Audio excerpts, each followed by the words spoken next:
everyone, it's Elizabeth from Elpis Astrology at elpisastrology.com. Thanks for joining me today. So today I am going to do my take on the astrology and the horoscopes for June 2024. So this month we have a new moon in Gemini, a full moon in Capricorn, and actually there's 2 full moons in a row in Capricorn. There will be one next month as well. We have the summer solstice. That'll be up here on the 20th of June as well. Pluto is going to be retrograde at 1 degree of Aquarius all of June. So I wanted to start off with, just to kind of wrap up this whole devil comet or the Pons Brooks comet, the 12P Pons Brooks comet that is still kind of in our atmosphere. By the 2nd of June, it will be the closest it will come to Earth. But in terms of visuals, everything that I was reading really says that it's going to be the Southern Hemisphere. So my Australian folks and India and all those kinds of continents are going to be able to see it more clearly, but even they will have a little difficulty because even in the Southern Hemisphere, from looking at stellarium anyway, and I'm going to put a link here for those folks that want to put this comet in on stellarium. I'm going to put a link to a really easy video that helps you go through stellarium and put it on. I did it quite easily. But basically it's going to be near the horizon in the evening for folks that are in the Southern Hemisphere. But you'll still be able to see it in June, but it is kind of on its way out. But I didn't, in my last video when I talked about this Pons Brooks comet, talk about, well, what happened 71 or so years ago, because this is about a 71-year cycle. This comet comes around. So we're looking really here at 1953, 1954.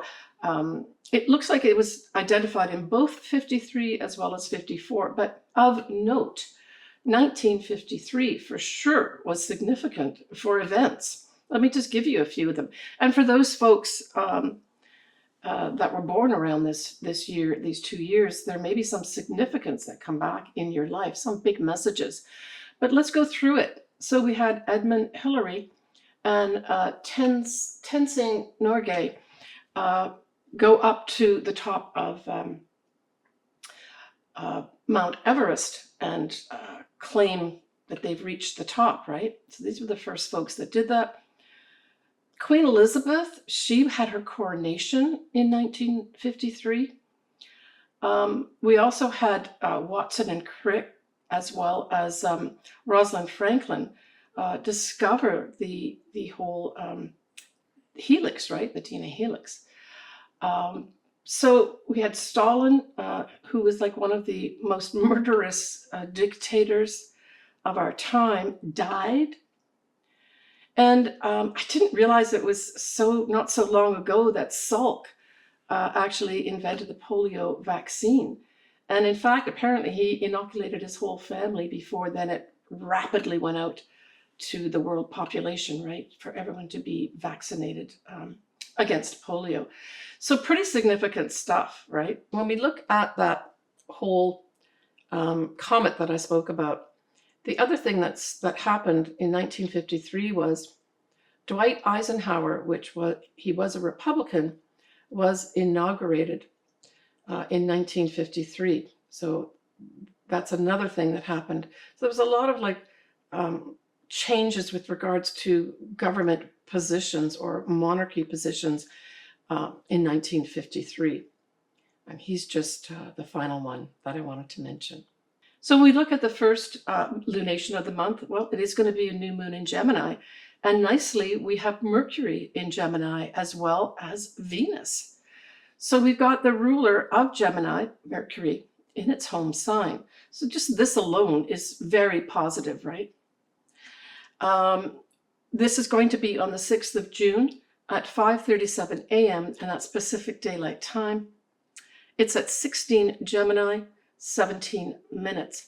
And, one of the things that came to my mind was that this is going to be a very flirtatious, we're entering into the summer season coming up, right, with the summer solstice, sort of mid-month in June. I just took this as a very flirtatious time, maybe more on a personal level. but it also speaks to, changeable emotions as well. So it could bring in some new romances for folks, but they may not lead to anything more than kind of like a summer fling or summer flirtation type thing. But the other thing, of course, that Gemini stands for is communications. And with all the support of Mercury and Venus here, we're really talking about a lot of communications going on, right? And this moon and sun also sextile the north nodes, along with Chiron, that's in Aries, right? So there's going to be some new information with regards to our collective and our future moving forward, right? In terms of a new start of some sort. Now, the only fly in the ointment is that this sun and moon is square to Saturn in Pisces, right? Anything in Gemini squares anything in Pisces. And really, I saw this as I actually saw this as a positive thing, because with so much Gemini, there could be a lot of excitement and a lot of chatter and a lot of information being tossed around, but not necessarily important information or relevant information. That square to Saturn can say, let's do some facts checks on that. So I think we're going to see a lot of activity with regards to a lot of chatter. And that, we're going to have that fact check going on too, which is awesome, right? And I think this may lend itself more to the political sphere, but it could also be in our life as well. So as I said, this is around 16 degrees of Gemini. So for you to have in your own chart something significant like your ascendant or your sun at this degree point, this could actually promote a whole newness for your year. So I want to wish all my clients, as well as my viewers that are Geminis, a happy new year to you. My daughter Victoria was born around this time. She is a Gemini, so I wish her happy birthday. Towards the end of the month, I have my granddaughter Penelope, who is her birthday, although she just enters into Cancer for her son. So happy birthday to both of those. When we look at other things, we look at Jupiter here trying to Pluto, that is retrograde, but still this is really positive. So Jupiter is going to expand favorably anything with regards to what? Humanitarian types of activities. Electronic communications, like the social media, could be abuzz around that 6th of June and new moon in Gemini. The ruler itself, Mercury, will be at 6 degrees of Gemini. And at that time, Jupiter will be approaching Mercury. And so I saw this as we've got a lot of legal stuff going on right now that we have all over the news. So I think that this is going to bring, once Jupiter hits Mercury, just sort of around that 17th of June time period, I think where Mercury and Venus will be conjunct at 0 degrees of Cancer. I think that may be a time period where we're really going to see some significance going on here with regards to some kind of thing coming up with regards to all these legal matters that will have some substance behind it. So the 17th of June is when Mercury and Venus will be at 0 degrees of Cancer. And of course, Cancer can refer to things like the mother, but it can also refer to our homeland. And that's how I see it. Some new starts here. And this is right around the solstice time period as well. So we've talked about the new moon here. We've talked about the Mercury conjunct Venus. So certainly if you've got something, say, around that 0 degree mark of Cancer, this could bring in what? It could bring in some good news about money for you. It could bring in some good news about a love in your life. But it can also bring in some good news about a family situation, because Cancer does really refer to Cancer situation. In particular, your mother is featured. And because the solstice does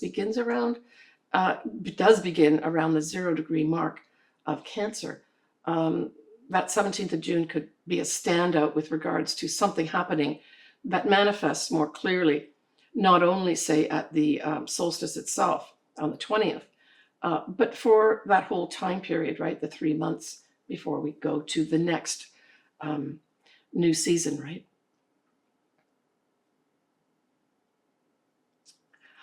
Okay, speaking of which, we have the summer solstice. And that is going to be on the 20th of June at 1:51 p.m. Pacific Daylight Time. It will be with Venus and Mercury, like I said, in Cancer. The moon, although it's not in its detriment in terms of it being in Sagittarius. I always like the moon in Sagittarius. I just think, so the moon will be at 15 degrees of Sagittarius. And I just think this is going to lighten up that whole summer solstice, the whole time period for us, right? Because this kind of puts a stamp on the kind of energies that'll be around for at least 3 months or so. And so this is positive outlook for our future, right? Now, Sagittarius also rules things like the legal profession and foreign lands, publishing, that type of thing. So all these things could come in a positive way as well. That moon, though, does square Saturn. So we've got another moon squaring Saturn, right? We had it at the new moon. Now we still have it at the summer solstice with the moon in Sagittarius. And so again, this is like slowing things down. Take your time to look at things. Don't get emotionally drawn into things. Look at the facts to see what's going on here. Now, Mercury will be sextiling Mars at this time. So this also says there's going to be opportunities to get your messages out, to get information out, to gather information in at this time. So we're still talking about the summer solstice here. And Venus at this time, the summer solstice, is approaching Mercury. I already spoke about the conjunction, but it is Venus going towards Mercury. So it's like this could also bring in information literally about females, but it can also bring the money markets in here as well. I personally think that this, and then there's another aspect at the end of the month, is going to bring up again the whole thing around anything to do with reproductive rights, right? Yeah. So I think that may be brought up as well at this time too. Maybe even some groups of people, women in particular, putting voice to that, and maybe boots on the ground too, where you start marching for it as well. We haven't seen really any of that in a big way recently. So that may still be on its way to us. So the next lunation we have is going to be the full moon in Capricorn, and that's going to be on the 21st of June at 6:08 p.m. And this is at 1 degree of Capricorn, 7 minutes. And as I mentioned at the beginning, there's going to be a second full moon next month as well, but it'll be at 29 degrees of Capricorn. So we get the beginning of Capricorn and then the end of Capricorn as well. And of course, because it's a full moon, we have the sun in the opposite sign of Cancer at 1 degree of Cancer, right? So we have a lineup here of, first of all, we've got the moon in Capricorn, but it's really kind of on its own in many respects, except by the opposition with the sun. It's really the sun that is taking center place here, because it's going to have the Venus as well as Mercury all lined up in Cancer.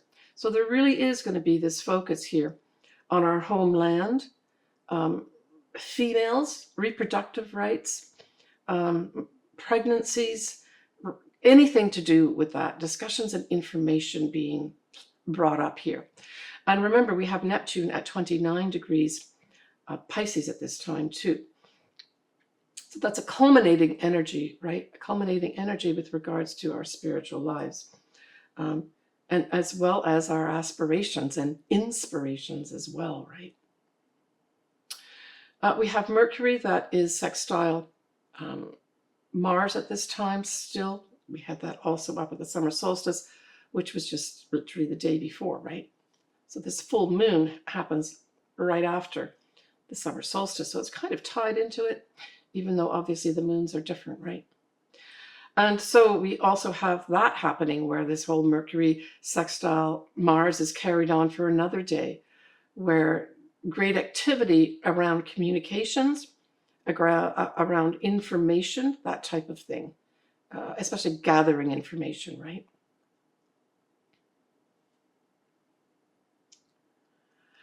All right, on the 22nd of June, that's just going to be a day after the full moon, we have a lot happening in water signs. We have the Sun, Mercury, Venus, Saturn, as well as Neptune, all in water signs. So I think because this is the day after the full moon, to me, it lends itself to a lot of emotion here, a lot of deep feelings and a lot of deep emotion around whatever comes up in terms of the full moon. Now, this is usually a culmination. It can be an ending. It can just be this big, gigantic spotlight put on things here of importance. But that whole lineup of all those planets in the water signs, as I said, it can make it a very emotional full moon because it's only the day after that full moon, right? So we end the month on the 30th of June, where we have Venus sextiling Mars. And here we're looking at Cancer and Taurus. We are also going to have Mercury sextiling Uranus at 25 degrees, and that's the Cancer as well as Taurus signs that are involved here. So we really wrap up the month here. And let's not forget also that, you know, when we've got Mars in Taurus, it is in its detriment. Now, generally speaking, it's not the end of the world to have a planet in its detriment, but what it does do is it kind of has that planet, and in this case it's Mars, acting contrary to the sign. And so what does Mars like to do? Mars loves to move forward, action, all that type of thing, right? Lots of energy. And so it says that it's going to be contrary to that. And so this may be more, in terms of Mars, I think a slow burn, a slow release is better than like running around and trying to get things done.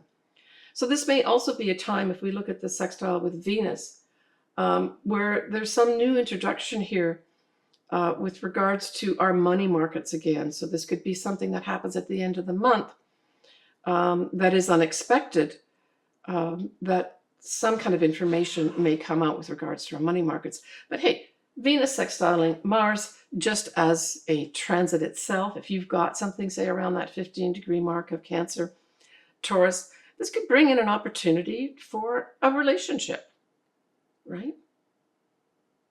I mean, when we think about it, Taurus is ruled by Venus too, so there's a positive setup here, right? Now, with that Mercury also sextiling Uranus, this is unexpected news coming our way. I mean, maybe something else is going to pop out with regards to all the legal matters going on right now that is going to be significant for us. But we're talking about, you know, Mercury being in Cancer. And as I said, Cancer really refers to the family. It refers to the mother in particular, reproductive rights, anything to do with having children, that type of thing. So we may end the month with more unexpected information coming in here, and maybe unexpected discussions of import, right? So when we give a little peek to July, we're looking at a new moon in Cancer and a full moon again in Capricorn. So this is the second full moon in Capricorn over 2 months, June and July. And we will also have Mars is going to be sextiling Neptune at 29 degrees. So this is going to be significant too. This will be some kind of opportunities with regards to, I think, changing up the old guard finally and getting rid of it, right? Because the 29 degrees is the culminating degree of energies, and Mars is energy. So we'll talk about that next month in more detail. So let's move on now to the actual either sun signs and or ascendants. You pick which one. I would say it might be a good idea to listen to both. Start off with your ascendant so you understand the areas of life potentially being involved here. And then listen to your sun sign to just gain additional information that might be important. So Capricorn, this new moon in Gemini is in your 6th house. So for those Gemini or those Capricorns that may have had some ill health of some sort, well, this new moon could bring a whole new start to that, right? Now you're going to be supported by Jupiter here as well. So for those folks, those Capricorns that really have had ill health of some sort, having Jupiter also around, as well as Mercury, who's the ruler of Gemini, around as well at the new moon, there could be some really good discussions with regards to Jupiter-like people. So these are advisors, these are teachers. Now the 6th house can also, in addition to ruling our health, can also rule what we do day to day. And so if you're retired, this is what you do day to day if you don't do a job. But if you do a job, this is your job, your day-to-day job. There's some new start here. And for some Capricorns, you may have negotiated or negotiate a new start with regards to what you're doing in your day-to-day job. And this is you putting voice to that, right? Gemini is all about communications, but it's also about working with other people. So this could have, I'm really thinking for most Capricorns, this is negotiating something better for yourself at work. Now, it could be that you take on some kind of writing project of any sort, because Gemini can also refer to that too, right? Writing projects. It's also sales and commerce. So some Capricorns may change their job and go into something like writing and or sales and commerce could come into the view here too. Now, when we look at that full moon in Capricorn, well, Capricorn, we know that that's your sign. Now, this full moon is at 1 degree of Capricorn, and then next month, we have it at 29 degrees of Capricorn. So for sure, Capricorns, there are 2 culminations that are going to be happening here, 2 endings for you. And endings don't have to be bad, right? Bad situations that end, that's a good thing. And so this happens all in your 1st house. So there's some kind of real 2-part process going on that's going to start in June for you and culminate in July for you. And we also have that new moon in July that will be in Cancer, which will feature partnerships. So for some Capricorns, there may be a new partnership that comes in for you, that you end some things, but then there's a new partnership that comes in. This could be marriage partner or business partner or clients. So that's more July time period when we have the new moon in Cancer opposite your sign, right? Featuring partners. But for this one, we're really looking at you wrapping some stuff up here. And it can be almost anything because this is your 1st house, Capricorn. What do you need to wrap up? And I mean, Capricorn, if we just look at the energies of Capricorn, it tends to be outdated things. And I would say, I'm getting that as an intuitive thing that a lot of Capricorns need to let go of. Maybe some things that have these structures that have been holding you back, whether they're literal structures or they're, metaphorical type of structures. I'm getting that as a big theme here, letting go of things that have been holding you back. Because at that full moon in June, we have the Sun, Mercury, as well as Venus in the opposite of your sign in Cancer. I'm thinking some Capricorns are going to have a potential marriage partnership come in for you because that's all in Cancer, which rules, females, the home, feeling safe, feeling secure. I'm thinking that may also come up here and become a 2-part process as well, starting in June and then wrapping up for a 2nd time in July. Yeah. All right, Capricorn, we're almost through Pluto being in your sign. Once we hit that end of November this year, no more Pluto. All right, take care of yourself, Capricorn. All right, everybody. I'm wishing everybody a happy start to their summer because, of course, the official start here in the Northern Hemisphere starts this year on the 20th of June, certainly Pacific time. But then, of course, we're looking at the Southern Hemisphere where we're looking at the beginning of winter, right? If you'd like your chart done, or you'd like a combo done where I put together a quick look at your astrology and I do a tarot reading, I have a service to do that too. I love doing anything to do with astrology as well as the tarot cards. So feel free to reach out to me. If you're not sure what to do, you can always just email me. We can discuss stuff back and forth, or you can go directly to my services tab and pay there. But I really am wishing everybody a very, very happy and positive and loving and supportive summertime period. Get out there and enjoy yourself, and don't be afraid of being you. I'll talk to you all next month in July. Bye for now, sending you lots of love.